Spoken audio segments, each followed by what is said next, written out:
ನಮ್ಮ ನಮಸ್ಕಾರ. ನಮಸ್ಕಾರ ಸರ್. ತಾವು ಇದವರು ಅಲ್ರಿ? ನಾವು ಹೊನ್ನಾಳಿ ಸರ್. ಸರ್ ಆಕಳು ಔಷಧಿ ಕೊಡೋಕ್ಕಿಂತ ಮುಂಚೆ ಸರ್ ತಮ್ಗೆ ಹೇಗಿದ್ದು ಸರ್ ಆಕಳುಗಳೆಲ್ಲ? ಸರ್ ಆಕಳು ಮೇವು ಬಾಳ್ತಿದ್ದಿಲ್ರಿ. ಮತ್ತೆ ಈಗ ಈ ಔಷಧ ಹಾಕಕ್ಕಿಂತ ಮೇವು ಚಲೋ ಕೊಡ್ತಾವ. ಎಷ್ಟು ಹೇಳ್ತಿದ್ದು ಸರ್ ಮೊದಲ?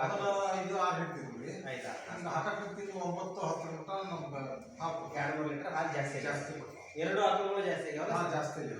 Yes sir. ಎಲ್ಲರಿಗೂ ನಮಸ್ಕಾರ ಸರ್. ನಮ್ಮ ಹೊನ್ನಾಳಿ ಬಾಂಧವರ್ ಸರ್ ಇವರು ಪ್ರಕಾಶ್ ಲಿಂಗಪ್ಪ ಸರ್ ಅಂತ ಹೇಳ್ರಿ. ಸರ್ ಹಾಕೋಕೆ ಕೊಟ್ಟಿದ್ವಿ ಸರ್. ಹೊರಗಡೆ ಮೊದಲ ಔಷಧಿ ಹಾಕೋದ್ರಿಂದ ಹಾಲು ಜಾಸ್ತಿ ಆಗ್ತಿದ್ದಿಲ್ಲ ಅಂತ ಹೇಳ್ತಾ ಇದ್ದಾರೆ. ಬಟ್ ನಮ್ಮ ಕಾಲ್ಸಿರಿ ಅಂತ ನಮ್ಮ ಪ್ರಾಡಕ್ಟ್ ಕೊಟ್ಟಿಂದ 5 ಲೀಟ್ರಿಗೆ 1500 ರೂಪಾಯಿ ಬೆಳೆದ ಸರ್ ಇದೆ. ಆ ಟಾನಿಕ್ ಕೊಟ್ಟಿಂದ ಸರ್ಗೆ 2-3 ಲೀಟರ್ ಹಾಲು ಜಾಸ್ತಿ ಆಗಿದೆ ಅಂತ ಹೇಳತ್ತಾರೆ. ಅದೇ ಈಗ ಊರಾಗಿರ್ತಂಥ ಯಲ್ಲಪ್ಪ ಸರ್ ಅಂತಾರೆ, ಅವರು ಕೊಟ್ಟಿದ್ರು ಸರ್ ಸರ್ಗೆ. ಒಂದು 2-3 ಲೀಟರ್ ಹಾಲು ಆಲ್ಮೋಸ್ಟ್ ಜಾಸ್ತಿ ಆಗಿದೆ, ಮೇವು ತಿನ್ನಾತಿದೆ, ಚೆನ್ನಾಗಿ ಕೂಡ ಆಕಳ ತಯಾರಾಗ್ತಿದೆ ಅಂತ ಹೇಳತ್ತಾರೆ. ಎಲ್ಲರೂ ನಮ್ಮ ಪ್ರಾಡಕ್ಟನ್ನು ಯೂಸ್ ಮಾಡಿ ಸರ್ ಹೆಚ್ಚಿನ ಹಾಲಿನ ಇಳುವರಿಯನ್ನು ತಗೋರಿ ಅಂತ ಹೇಳ್ತೀವಿ. SJSHP ಅಂತ ಸರ್.